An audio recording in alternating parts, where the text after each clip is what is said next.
بسم اللہ الرحمن الرحیم۔ استاد نے شاگرد کو خط لکھا، تم سے ملے بہت مدت ہو گئی، ملنے کو جی چاہتا ہے۔ اگر مصر آنے کی کوئی صورت ہو تو کوشش کرو کہ مصر آ جاؤ، آخری عمر میں تمہیں ایک بار اور دیکھ لوں۔ امام احمد بن حنبل رحمۃ اللہ کو اپنے استاد امام شافعی رحمۃ اللہ کا خط ملا تو سفر کی تیاری کر لی۔ استاد محترم کو پیغام بھیج دیا کہ میں آ رہا ہوں۔ جب یہ مصر کے باہر پہنچے تو امام شافعی اپنے شاگرد کے استقبال کے لیے نکلے۔ بہت سے علماء بھی ان کے ساتھ تھے، وقت کا حاکم اور دوسرے امراء بھی ساتھ تھے۔ پورے مصر میں خوشی کی لہر دوڑی ہوئی تھی کہ آج وقت کا امام ہمارے شہر میں آ رہا ہے۔ امام شافعی کی بچیاں بھی مہمان کی آمد پر بہت خوش تھیں۔ آخر انہیں گھر لایا گیا۔ امام شافعی نے اپنے قابل قدر شاگرد کے سامنے کھانا رکھا۔ انہوں نے کھانا شروع کیا اور اس طرح کھایا گویا برسوں کے بھوکے ہوں، یعنی خوب ڈٹ کر کھایا۔ جتنا کھانا دسترخوان پر تھا سارا ہی کھا گئے۔ جب خالی برتن واپس گئے تو امام شافعی کی بچیاں حیرت زدہ رہ گئیں۔ انہوں نے والد محترم سے کہا، ابا جان، آپ تو کہتے تھے امام احمد بن حنبل وقت کے امام ہیں، یہ کیسے امام ہیں جو اس قدر پیٹ بھر کر کھاتے ہیں؟ پیٹ بھر کر کھانا تو عام لوگوں کا کام ہے، متقی لوگ تو اس طرح نہیں کھاتے، وہ تو سنت کے مطابق کھاتے ہیں، یہ کیسے امام ہیں؟ امام شافعی اپنی بچیوں کی جائز بات سن کر بھی خاموش رہے، بس اتنا کہا، بچیوں، حیرت مجھے بھی ہے، مگر میں اس وقت میزبان ہوں اور میزبان ایسی بات نہیں کہہ سکتا۔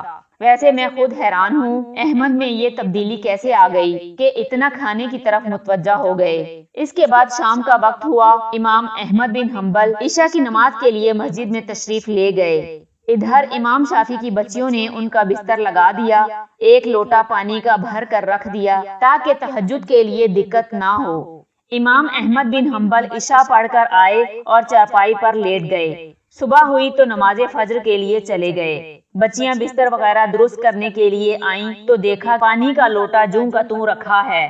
اب تو ان کی حیرت کی انتہا نہ رہی۔ اندر جا کر اپنے والد سے بولی، یہ ہیں وہ آپ کے شاگرد وقت کے امام جن کی تعریفیں کرتے آپ تھکتے نہیں، آپ تو انہیں امت کا متقی بتاتے ہیں، یہ کیسے متقی ہیں؟ کھانے بیٹھے تو پیٹ بھر کر کھایا، اتنا کھایا کہ رات کو نفل بھی نہیں پڑھے، یہ کیسے امام ہیں؟ اب امام شافعی بھی نہ رہ سکے۔ امام احمد آئے تو ان سے بولے، اے احمد، یہ تبدیلی تم میں کیسے آئی؟ اول تو تم نے کھانا خوب ڈٹ کر کھایا، میں نے اس وقت اس لیے کچھ نہ کہا کہ میں میزبان تھا، لہٰذا میں نے صبر کیا۔ پھر رات کا بھرا ہوا پانی کا لوٹا جوں کا توں رکھا ہے، گویا تم نے نفل بھی نہیں پڑھے، تہجد کی توفیق نہ ہوئی، یہ تو بہت افسوسناک حالات ہیں۔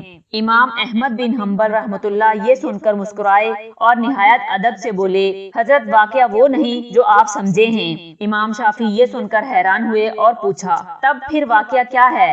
امام احمد بن حنبل نے عرض کیا، واقعہ دراصل یہ ہے کہ میں نے واقعی بہت زیادہ کھایا، میں نے اپنی زندگی میں اتنا کھانا پہلے کبھی نہیں کھایا جتنا آپ کے ہاں کھایا۔ اس کی وجہ یہ تھی کہ آپ کا کھانا اس قدر حلال کمائی کا تھا کہ میں نے اس دسترخوان پر آسمان سے انوار کی بارش ہوتے دیکھی۔ میں نے دنیا میں اتنی پاک کمائی کہیں نہیں دیکھی تھی، بس میں نے سوچا آج جتنا زیادہ سے زیادہ کھا سکوں کھا لوں، ممکن ہے پھر ایسا رزق نہ ملے۔ پھر اس کھانے سے میرے اندر دو برکات پیدا ہوئیں، ایک علمی برکت، دوسری عملی برکت۔ عملی برکت تو یہ پیدا ہوئی کہ میں نے آج عشاء کے وضو سے تہجد کی نماز پڑھی، پھر صبح کی نماز ادا کی، یہی وجہ تھی کہ پانی کا لوٹا اسی طرح رکھا رہ گیا۔ اور علمی برکت یہ ہوئی کہ قرآن کریم کی صرف ایک آیت سے فقہ کے 100 مسئلے نکالے اور علوم کے دروازے مجھ پر کھل گئے، اور یہ لقمہ حلال کی برکت تھی۔